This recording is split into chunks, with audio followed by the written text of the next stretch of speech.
If the prospect is a jerk, just stop replying. It's not worth destroying your culture to make money, even if it tripled your revenue. It's not worth it. I bent over backwards for this guy at a solar company I worked for. Went against our policies. Installed equipment that he sourced. So the company made no money on the equipment. Then had to source new parts to make his cheap equipment function properly. In the end he was billed for labor at a break-even amount and then decided to call and accuse me of using the company and him to embezzle money in order to pay my nephew who was interning at the time.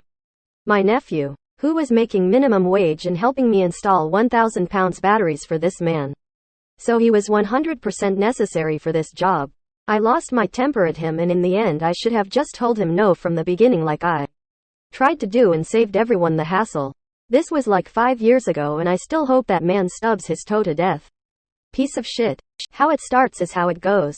Just today I had a prospect interested in our services. I already had a meeting scheduled for later today. So I scheduled her for this morning. I got up early, drive 2.5 hours to get to our home office, only to have to call the prospect when they didn't arrive. Oh, she forgot. Not even an embarrassed apology. Just from her attitude, I know what kind of customer she will be and I'm not interested in the aggravation. How it starts is how it goes.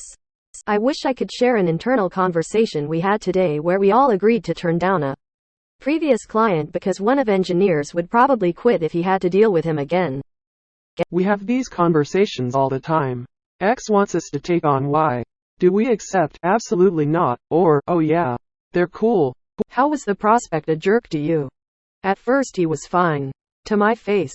Always wanted to verbally joust via email about every tiny detail of our service. I got a call from one of my execs and he says, "This guy is the most condescending customer ever. Why would you sign this douche?" Quote. So we just terminated him early. But the damage is done to morale. Exec talked to some technicians. We're an IT consulting group. And apparently he was verbally abusive. I listened to the voice recording and on almost every phone call he has was condescending and or disrespectful in some way.